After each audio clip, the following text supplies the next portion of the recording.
जय श्री कृष्णा दोस्तों। आज से मैं जीएसटी का सीए फाइनल का रिवीजन सीरीज अपलोड करने वाला हूं इसी चैनल पे और अपना टारगेट रहेगा 80 to 85 मार्क्स जहां से एग्ज़ाम में कवर अप होते हैं, जैसे सप्लाई का, value of supply, time of supply, place of supply, exemption, refund, ITC में जनरली मैं यहाँ पे क्वेश्चन अप्रोच टेक्निक रखूँगा जिसमें 10 इम्पोर्टेंट क्वेश्चंस कवर अप होंगे। फिर कस्टम में बैगेज, वैल्यूएशन और आपके वेयर हाउसिंग और कंसेप्ट के साथ साथ चार पाँच सब में सिलेक्टिव क्वेश्चंस भी कवर अप होंगे। मतलब आप ये समझ लीजिए कि 60 से 70 क्वेश्चंस भी इस पर अपलोड होंगे। तो विदाउट फर्दर डिलेइंग स्टार्ट करते हैं। चलिए, टाइम ऑफ सप्लाई। पहले तो टाइम ऑफ सप्लाई को हम लोग समझते हैं। टाइम ऑफ सप्लाई पढ़ना क्यों है? टाइम ऑफ सप्लाई में एक लिंकिंग समझिए पहले आप।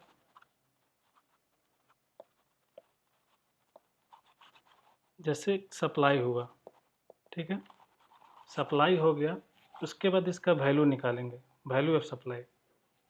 वैल्यू ऑफ सप्लाई के बाद इसका टाइम ऑफ सप्लाई।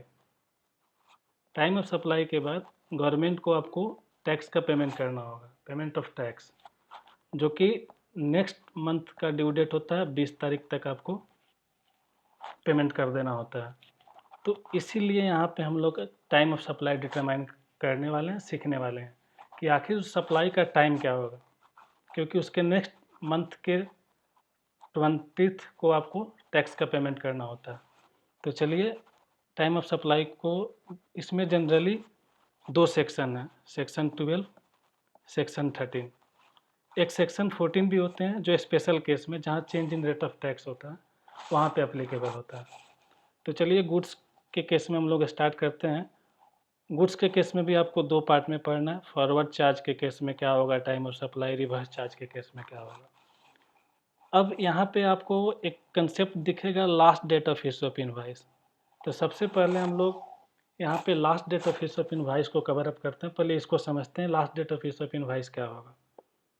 ठीक है, सेक्शन 31 के हिसाब से इसको हम लोग पढ़ते हैं। Last date of issue of normal case में क्या होगा, गुड्स के केस में, बिफोर और at the time of removal. जैसे फॉर एग्जांपल, रवि ने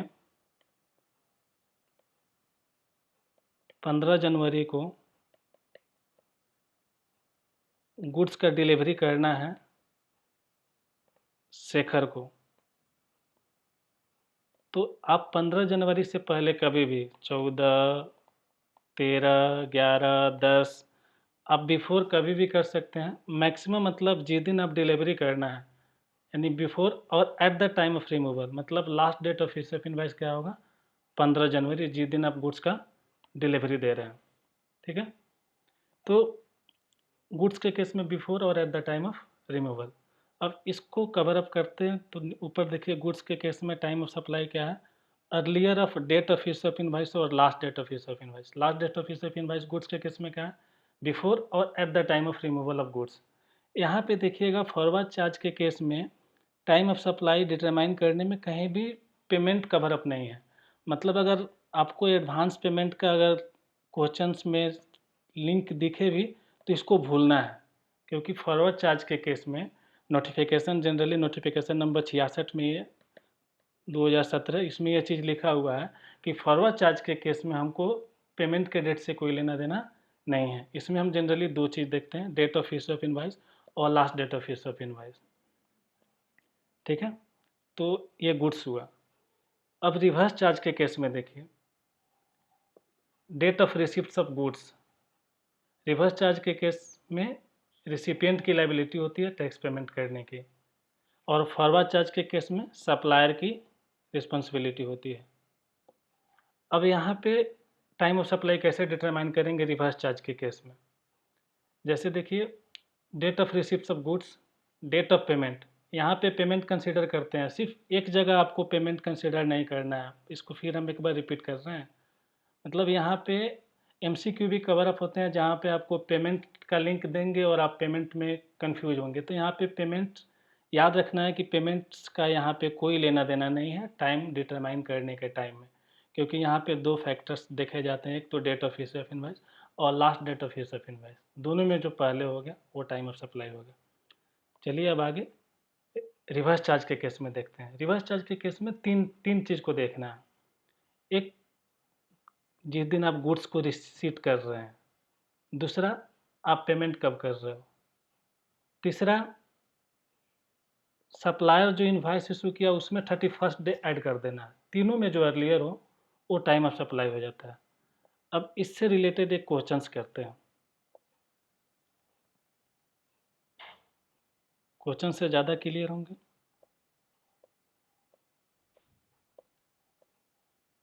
ये एलडीआर के क्वेश्चंस हैं।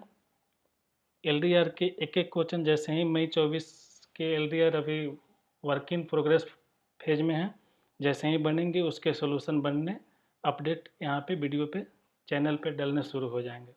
अब आगे आइए, रिवर्स चार्ज का एक हम लोग क्वेश्चंस करते हैं। जैसे देखिए क्वेश्चन नंबर 6 एलडीआर का, date of receipt of goods. हमको तीन चीज़ यहाँ पे देखना होता है, date of receipt of goods, date of payment और 31st डे फ्रॉम सप्लायर। अब यहाँ पे date of receipt of goods दिया हुआ है, इसको ये मान लेना है। तीनों में अर्लियर देखना है हमको। डेट ऑफ पेमेंट भी दे रखा है, इसको बी मान लेना है। यहाँ पे date of issue of invoice by supplier, इसको सी नहीं मानना है, इसमें +31 डेज करना है और जो आएगा उसको सी मान लेना है। जैसे कैलकुलेटर पे इसको ऐड करना है, जैसे जून 29 में आपको 30 डेज ऐड करना है, तो जून का एक दिन जाएगा प्लस जुलाई का 30 दिन, तो ये जुलाई 30 हो जाएगा। अब देखिए जुलाई 30, अगस्त 10 और जुलाई 1, तीनों में अर्लियर क्या है, जुलाई 1। तो ये मेरा टाइम ऑफ सप्लाई हो गया। मतलब क्वेश्चंस में ही इधर हम सॉल्व कर लिए, earlier of A B C हो गया, टाइम ऑफ सप्लाई जुलाई 1।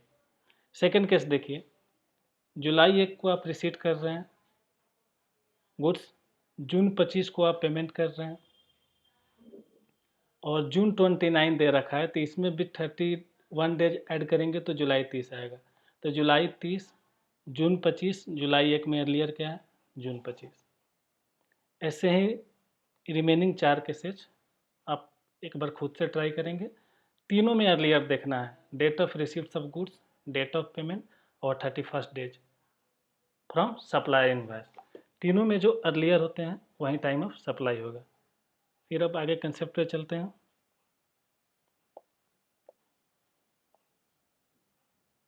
अब सर्विस के केस में देखिए क्या करना है।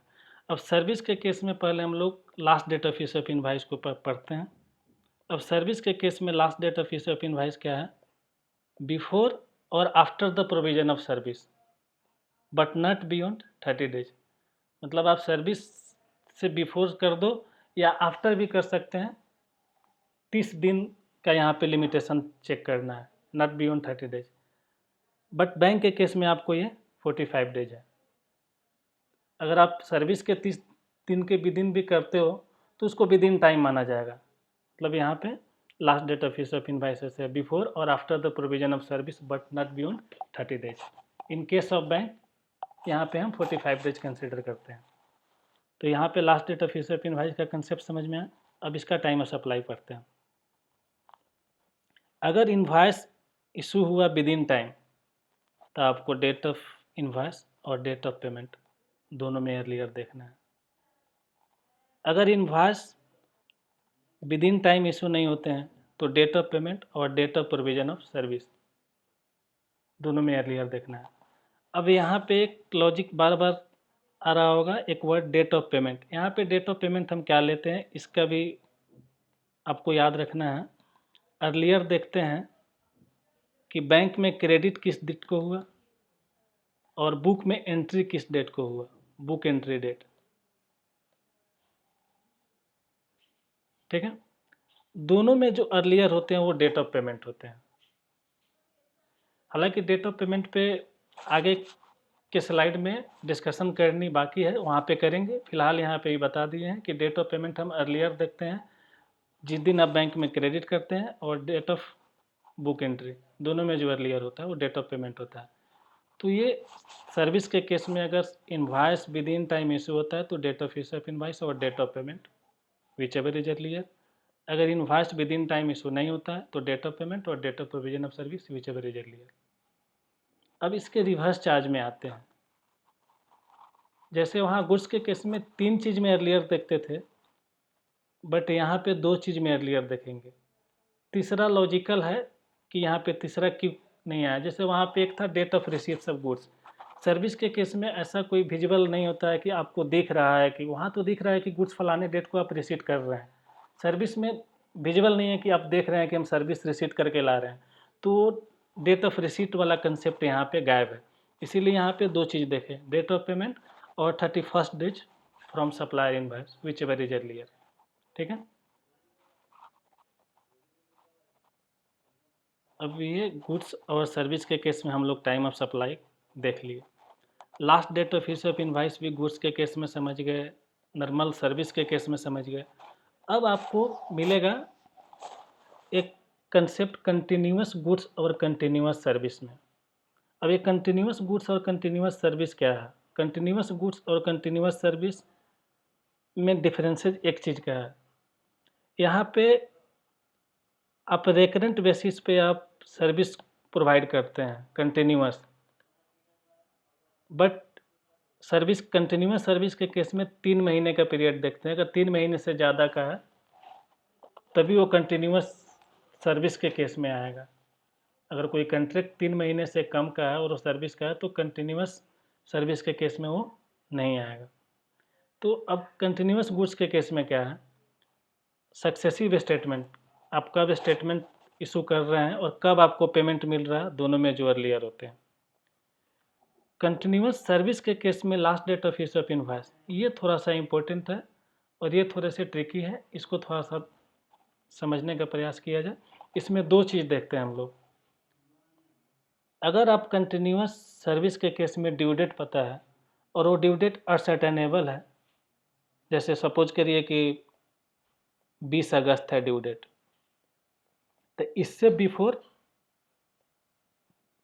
या 20 अगस्त, ऑन और before the due date of payment, ये last date of issue of invoice हुआ, या तो 20 अगस्त से पहले या 20 अगस्त तक। अगर असर्टेनेबल नहीं है तो बिफोर और at the time when the supplier of service receive the payment, जिस दिन सप्लायर को पेमेंट रिसीट हो जाता है वो डेट, और उससे पहले आप कभी भी इनवॉइस इशू कर सकते हैं। तो ये ड्यू डेट से रिलेटेड था, लेकिन ड्यू डेट असर्टेनेबल नहीं है, मतलब ड्यू डेट का कंसेप्ट ही नहीं है, मतलब ड्यू डेट का कोई लिंक आपको क्वेश्चंस में नहीं दे रखा है। तो देखेंगे क्या इवेंट से लिंक है। अगर इवेंट से लिंक है तो ऑन और before the due date of payment, sorry यहाँ पे ऑन और before the due date of event होगा। ठीक है, मतलब जिस डेट को आप इवेंट होना है, सपोज करिए इवेंट 16 अक्टूबर को है उस सर्विस का कंप्लीट होने का, तो 16 अक्टूबर से पहले या 16 अक्टूबर तक। ठीक है, अब जैसे इससे रिलेटेड एक सवाल करते हैं, ये थोड़े इम्पोर्टेंट है। देखिए क्वेश्चन नंबर 2 एलडीआर का, हमने इसको पहले लिस्ट में रखा है और ये इम्पोर्टेंट्स है, इसको समझने हैं। देखिए रेणु दूध लिमिटेड इंटर्स इनटू ए कॉन्ट्रैक्ट, 2 जुलाई को कॉन्ट्रैक्ट इंटर्स हुआ और वो भी पीरियड 2 ईयर्स का है। और आपको देखिए कंटिन्यूअस सर्विस के केस में 3 महीने का देखते हैं कि 3 महीने से ज़्यादा का होना चाहिए, 3 महीने या 3 महीने से ज़्यादा का। तो ये तो 2 ईयर्स का है, 3 महीने से कहीं ज़्यादा, बहुत ज़्यादा है। तो ये कंटिन्यूस सप्लाई ऑफ सर्विस का केस हुआ। अब यहाँ पे आपको invoice, last date of issue of invoice क्या देखना है, ऑन और before the due date of event. अब इवेंट से लिंक करना है। जैसे आप देखिए, पहला देखिए, स्टेजेज बता रखा है कि इनिशियल बुकिंग 2 जुलाई को होना है और आपने इनवॉइस भी 2 जुलाई को इशू कर दिया, पेमेंट भी, तो 2 जुलाई को इनिशियल बुकिंग हुआ और उस दिन इनवॉइस इशू कर दिए, तो मतलब विद इन टाइम है, क्योंकि ऑन और before the due date of events हुआ। तो जब सर्विस के केस में invoice within time issue होता है तो हम क्या देखते हैं टाइम ऑफ सप्लाई के लिए, date of issue of invoice और date of payment, whichever is earlier, दोनों में जो अर्लियर है। अब यहाँ पे date of issue of invoice क्या है, 2 जुलाई, और डेट ऑफ पेमेंट क्या है, 2 जुलाई, दोनों एक्चुअली सेम डेट को है। अर्लियर क्या हुआ, 2 जुलाई, तो टाइम ऑफ सप्लाई 2 जुलाई हुआ। नेक्स्ट देखिए, 50% बिल्डिंग का कंप्लीशन दे रखा है 15 मार्च को, बट इनवॉइस इशू कब हो रहा है, 22 मार्च को। ये invoice within time issue नहीं हुआ। विद इन टाइम तब मानते जब 15 मार्च तक इनवॉइस इशू हो जाता है, लेकिन ये इनवॉइस इशू कब हो रहा है, 22 मार्च को। तो सर्विस के केस में आप देखे थे कि जब इनवॉइस टाइमली इशू नहीं होता है, विद इन टाइम इशू नहीं होता है, तो वहाँ टाइम ऑफ सप्लाई डिटरमाइन करते हैं डेट ऑफ पेमेंट और date of provision of service, date of provision of service. अब आप देखिए, डेट ऑफ पेमेंट क्या है, 29 मार्च, ये डेट ऑफ पेमेंट है 29 मार्च, और date of provision of service क्या है, 15 मार्च। तो 29 मार्च और 15 मार्च में टाइमली क्या हो, 15 मार्च। मतलब इस चीज़ में आपको वैसे इशू नहीं होना, मतलब इस चीज़ को ऐसे लिंक नहीं करना है कि थोड़ी देर पहले आप पढ़े कि सर आपने बताया कि सर्विस के केस में ऑन बिफोर भी आप इशू कर दो और आफ्टर 30 दिन तक आप कंसेप्ट बताए थे, वो नॉर्मल सर्विस के केस में है। ये नॉर्मल सर्विस नहीं है, कंटिन्यूस सर्विस के केस में last date of issue of invoice होता है ऑन और before the due date of events. और यहाँ पे 50% बिल्डिंग कंप्लीशन 15 मार्च को होना था, तो या तो 15 मार्च को इनवॉइस इशू कर दो, नहीं तो उससे पहले, तभी विद इन टाइम मानेंगे। लेकिन यहाँ पे क्या है, 22 मार्च को है, इसीलिए इस इनवॉइस को हम विद इन टाइम नहीं माने हैं। तो जब विद इन टाइम नहीं होता है तब हम टाइम ऑफ सप्लाई देखते हैं डेट ऑफ पेमेंट और date of provision of service. तो डेट ऑफ पेमेंट क्या था, फिर से रिपीट कर रहे हैं इसको हम। डेट ऑफ पेमेंट यहाँ पे दे रखा है 29 मार्च और डेट ऑफ प्रोविजन दे रखा है 15 मार्च, तो टाइम ऑफ सप्लाई होगा 15 मार्च। नेक्स्ट देखते हैं, 75% कंप्लीशन ऑफ बिल्डिंग कब हो रहा है, 20 जून को, और इनवॉइस इशू कब कर रहे हैं, 24 जुलाई को। यानी ये भी with in time invoice issue नहीं हुआ, 20 जून तक हो जाने चाहिए थे, ये तो 24 जुलाई को, नेक्स्ट मंथ में 24 जुलाई को इशू कर रहे हैं। तो जब विद इन टाइम नहीं होते हैं तो हमको दो ही चीज़ देखने हैं वहाँ पे टाइम ऑफ सप्लाई के लिए। देखो सबसे पहले डेट ऑफ पेमेंट कब हुआ, 23 जुलाई, और date of provision of service क्या दे रखा है, 20 जून। तो 23 जुलाई और 20 जून में अर्लियर क्या है, 20 जून, ठीक है। तो टाइम ऑफ सप्लाई 20 जून हो गया। अब इसका लास्ट देखते हैं, 100% कंप्लीशन बिल्डिंग 30/9 को हुआ और आप उसी दिन इनवॉइस इशू कर दिए, मतलब इवेंट्स के डेट तक आप इनवॉइस इशू कर दिए, विद इन टाइम है। तो जब विद इन टाइम है तो वहाँ हम दो चीज़ देखते हैं, date of issue of invoice, date of issue invoice क्या है, 30/9, और डेट ऑफ पेमेंट क्या है, 20/9। 30/9 और 20/9 में अर्लियर क्या है, 20/9। ये आपका टाइम ऑफ सप्लाई होगा। आप इसको आंसर से मैच कर लीजिए, ऊपर हम लोग जो निकाले वही टाइम ऑफ सप्लाई। पहले वाले केस में 2 जुलाई, सेकेंड वाले केस में 15 मार्च, थर्ड वाले केस में 20 जून और लास्ट वाले केस में 20/9। तो ये कंटिन्यूस सर्विस से रिलेटेड थे, इसको हमने डिटेल्स में आपका रिवाइज करा है, क्योंकि ये इम्पोर्टेंट टॉपिक्स हैं और ये एग्ज़ाम में पूछे जाते हैं और बार बार पूछे जाते हैं, और मई 24 में इसके चांसेस हैं इस कंसेप्ट को चेक करने का। अब हम लोग नेक्स्ट कंसेप्ट पे पढ़ते हैं। अब एक टॉपिक बताते हैं, जैसे आप गुड्स सेंड किए अप्रूवल बेसिस पे, जैसे हम कभी कभी सप्लायर क्या करते हैं कि सामान भेज देते हैं, उधर से अप्रूवल आती है तो हम उसको सेल मानते हैं, अदरवाइज जो सेल का पार्ट नहीं मानते हैं। तो वैसे केस में कब तक इंतज़ार किया जाए, इंतज़ार की घड़ी कितनी लंबी होनी चाहिए टाइम ऑफ सप्लाई चैप्टर में, तो यहाँ पे बताया कि मैक्सिमम 6 मंथ तक। अगर हमने किसी को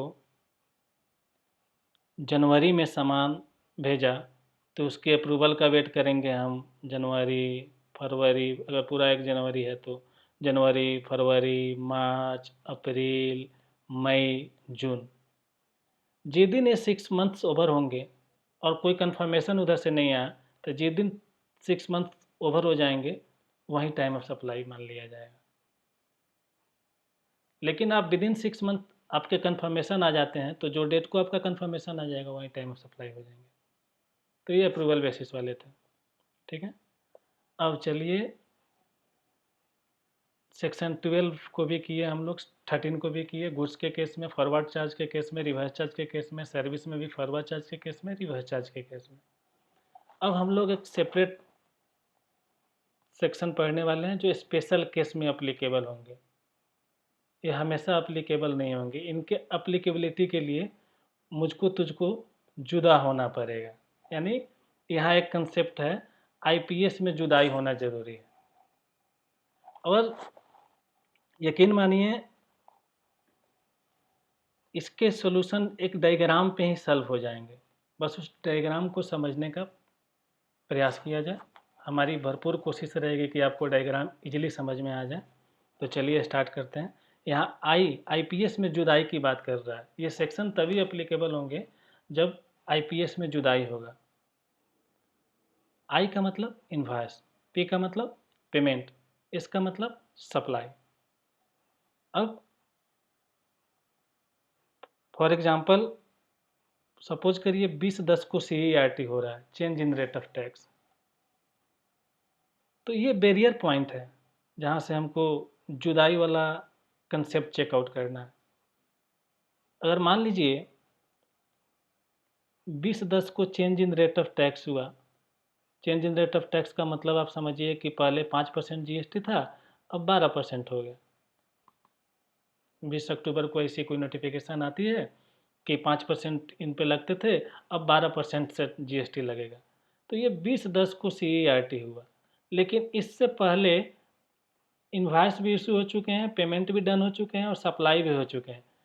तो क्या आपको लगता है कि सेक्शन 14 अप्लीकेबल होने चाहिए? कोई ज़रूरत ही नहीं है, क्योंकि कोई सेपरेशन ही नहीं हुआ, क्योंकि यहाँ पे चेंज हो रहा है। और इससे पहले जब तीनों कांड हो चुके हैं तो फिर इसका न्यू कांड से कोई लेना देना नहीं है, तो पुराने हैं।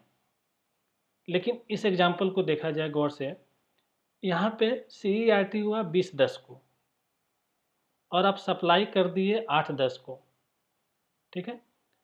और इनवॉइस आप इशू किए 24/10 को और पेमेंट आया 22/10 को।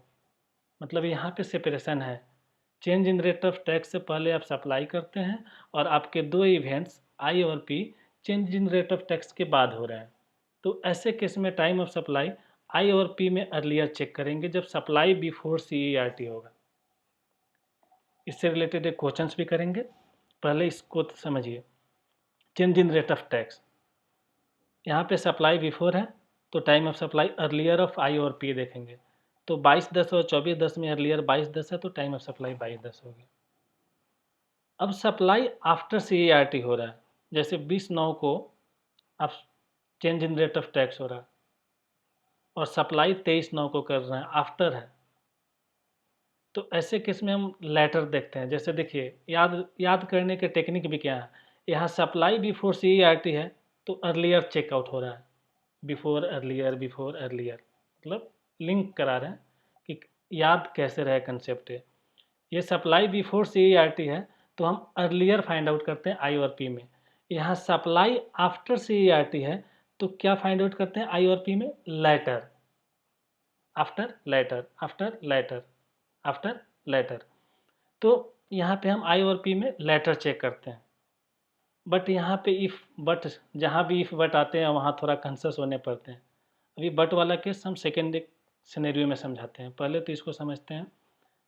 सीईआरटी हुआ 20/9 को, सप्लाई हुआ 23/9 को, पेमेंट आया 22/9 को और इनवॉइस हुआ 18/9 को। मतलब यहाँ सेपरेशन है, दो events change in rate of tax के बाद हो रहा है और एक पहले हो रहा है, मतलब सेपरेशन है, जुदाई है। जुदाई है मतलब सेक्शन 14 एप्लीकेबल होंगे। तब यहाँ पे देखो आई 18/9 को है और पेमेंट 22/9 को है, दोनों में लेटर क्या है 22/9, तो हमारा टाइम ऑफ सप्लाई क्या हो जाएगा 22/9।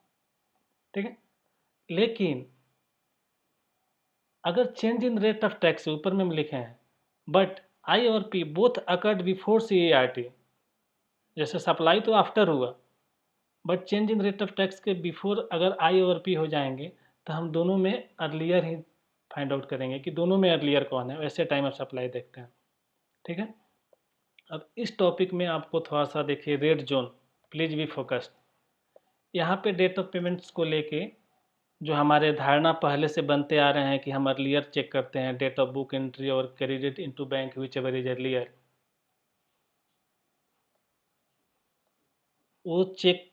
वो अप्लीकेबल तभी होंगे जब change in rate of tax से विद इन 4 वर्किंग डेज आप बैंक में डिपॉजिट कर देते हैं। तब जैसे हम पढ़ते आ रहे हैं वैसे सोचते चलेंगे कब, डेट ऑफ पेमेंट के केस में। लेकिन आफ्टर 4 वर्किंग डेज अगर आप बैंक में डिपॉजिट कर रहे हैं change in rate of tax के केस में, तो जिस डेट को आप क्रेडिट करेंगे वही डेट ऑफ पेमेंट कंसिडर किए जाएंगे, वही डेट ऑफ पेमेंट कंसिडर किए जाएंगे। अब इससे रिलेटेड एक क्वेश्चंस करते हैं।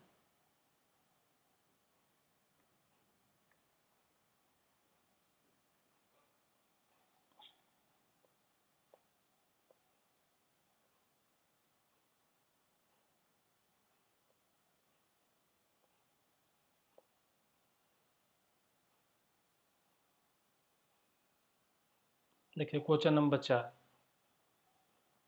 हम पहले से डायग्राम बना रखे हैं बट अभी हम आपके सामने डायग्राम बनाएंगे ताकि डायग्राम बनाने से फ्रेंडली आपको भी होना है। और डायग्राम बनाना बहुत आसान है। पहले जब change in rate of tax से रिलेटेड क्वेश्चंस आपको दिखे, जैसे हिंट्स यहीं पे दिख गया कि रेट चेंज हो रहे हैं 12% से 18% कब, 16 अक्टूबर को, तो डायग्राम में सबसे पहला वो डेट लिखने का जिस डेट को आप टैक्स रेट चेंज हो रहा है, CERT कब हो रहा है 16 अक्टूबर को। ठीक है, अब आपको देखना है जस्ट इस पूरे डायग्राम से सप्लाई बिफोर हो रहा है कि आफ्टर, क्योंकि आप जनरली वहाँ पे हम सिखा के आ रहे हैं कि अगर सप्लाई बिफोर होगा तो आई और पी में अर्लियर चेक करेंगे, सप्लाई आफ्टर होगा तो आई और पी में लेटर चेक करेंगे। तो सप्लाई देखते हैं कब है, तो यहाँ पे देखिए सर्विस कंप्लीशन कब हो रहा है 10 अक्टूबर को हो रहा है, मतलब ये बिफोर है, 10/10। सप्लाई क्या है बिफोर है। जब सप्लाई बिफोर है तो हमको ये भी ध्यान में रखना है आई और पी में अर्लियर देखना है, आई और पी में क्या देखना है अर्लियर देखना है। अब चलिए आई खोजते हैं, आई दे रखा है कब है 20 अक्टूबर। पेमेंट देखिए बुक एंट्री 15 अक्टूबर को है और क्रेडिट 18 अक्टूबर को है। 16 अक्टूबर से 18 अक्टूबर गिनेंगे तो 2 ही दिन होते हैं, with in 4 working days bank में क्रेडिट है, मतलब डेट ऑफ पेमेंट भी हम अर्लियर चेक करेंगे किस में, क्रेडिट इनटू बैंक और बुक एंट्री। तो 15 और 18 में अर्लियर क्या है 15, तो हमारा डेट ऑफ पेमेंट क्या हो जाएगा 15 अक्टूबर, यानी ये पेमेंट का डेट आ गया 15 अक्टूबर। अब आप ही बताओ आई और पी में अर्लियर, आई है 20 अक्टूबर, पी है 15 अक्टूबर, तो आई और पी में अर्लियर क्या है 15 अक्टूबर आई, तो ये आपका टाइम ऑफ सप्लाई हो गया। आप नीचे सॉल्यूशन से कंफर्म हो लीजिए, देखिए टाइम ऑफ सप्लाई क्या है 15 अक्टूबर। कुछ करना ही नहीं है change in rate of tax के केस में, जहाँ भी change in rate of tax से रिलेटेड कंसेप्ट हो पहले डायग्राम बना के चेक करने का कि सेपरेशन है भी कि नहीं। सेपरेशन होगा, जुदाई होगा, तभी ये कंसेप्ट अप्लीकेबल होंगे, अदरवाइज कंसेप्ट का टेस्टिंग उस सवाल में हो ही नहीं सकता। और डायग्राम बनाना, सबसे पहले डायग्राम में देखना change in rate of tax किस डेट को है, उसके बाद कंफर्म होना है सप्लाई आफ्टर है, सप्लाई आफ्टर है या बिफोर है, और आई और पी बिफोर होगा तो अर्लियर देखेंगे, आफ्टर होगा तो लेटर देखेंगे। तो ये भी हो गया। चलिए कंसेप्ट की तरफ, तो हम लोग इससे भी रिलेटेड कंसेप्ट किए, आरसीएम से रिलेटेड कंसेप्ट किए, गुड्स का एक सवाल भी किए, सर्विस से रिलेटेड किए, कंटिन्यूअस सर्विस के क्वेश्चंस किए, last date of issue of invoice समझे, सेल ऑन अप्रूवल बेसिस समझे, सेक्शन 14 समझे अच्छे से, और उसके एक सवाल भी किए। अब हम लोग एक टॉपिक पढ़ने जा रहे हैं, time of supply in case of associated enterprises, जिसको हम लोग इनकम टैक्स में पढ़ते हैं सेक्शन 92A। उसमें बताया गया कि किस किस केस में एसोसिएटेड इंटरप्राइजेज मानेंगे। तो जब एसोसिएटेड इंटरप्राइजेज का टाइम ऑफ सप्लाई डिटरमाइन करने को आ जाए, एग्जाम में क्वेश्चंस में दिख जाए एसोसिएटेड इंटरप्राइजेज के टाइम ऑफ सप्लाई डिटरमाइन करने हैं, तो अब तक आप जो भी प्रोविज़न पढ़े हैं सेक्शन 12, 13, 14, सबको भूलने का। बिकॉज क्यों भूलने का? Because here separate provision applicable, इससे रिलेटेड सेपरेट प्रोविज़न दे रखे हैं, और उसमें हम आपको एक मेमोरी टेक्निक भी लिखे हैं कि आपको अर्लियर चेक करना है पीई का। पीई में जो अर्लियर होगा वही टाइम ऑफ सप्लाई होगा। जैसे पी का मतलब डेट ऑफ पेमेंट और ई का मतलब date of entry in books of account. जैसे क्वेश्चंस देखते हैं।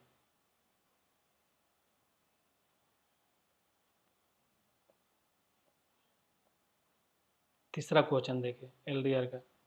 Kothari limited Mumbai 51% share hold कर रही है USA based company Wilson Inc में, मतलब ये एसोसिएट इंटरप्राइजेज हैं। ठीक है। अब इसमें आपको 1, 2, 3, 4 डेट दे रखे हैं। 4 डेट देख के कंफ्यूज नहीं होना। आपको क्या चेक करना है? पी, मतलब डेट ऑफ पेमेंट देखिए और डेट ऑफ एंट्री देखिए, दोनों में जो अर्लियर होगा वो आपका टाइम ऑफ सप्लाई होगा।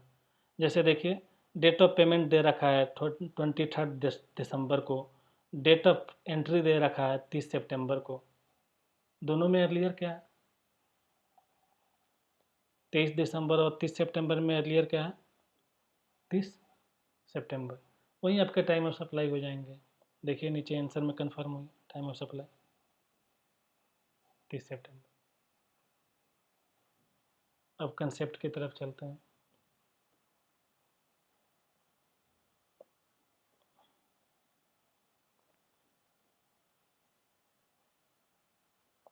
दो छोटे छोटे कंसेप्ट अब रह गए हैं टाइम ऑफ सप्लाई के। जैसे वाउचर के केस में बहुत आसान है। अगर वाउचर आइडेंटिफिएबल है और वाउचर आइडेंटिफिएबल नहीं है, जब आइडेंटिफिएबल नहीं है तो जिस डेट को आप रिडीम करेंगे वाउचर वही टाइम ऑफ सप्लाई होगा। आइडेंटिफिएबल है तो डेट ऑफ आइडेंटिफिएबल आपका टाइम ऑफ सप्लाई हो जाएगा। तो ये वाउचर के केस में होता है। एक आपको एक छोटे टॉपिक है इंटरेस्ट लेट फी पेनाल्टी से रिलेटेड। तो जिस डेट को आप रिसीट करते हैं लेट फी इंटरेस्ट पेनाल्टी, वहीं आपका टाइम ऑफ सप्लाई होता है, डेट ऑफ रिसीट, जिस दिन आप मिलते हैं। और इसको आप लिंक करिए वैल्यू ऑफ सप्लाई चैप्टर से। ये interest late fee penalty value of supply में सेक्शन 15(2) में इसको हम ऐड भी करते हैं।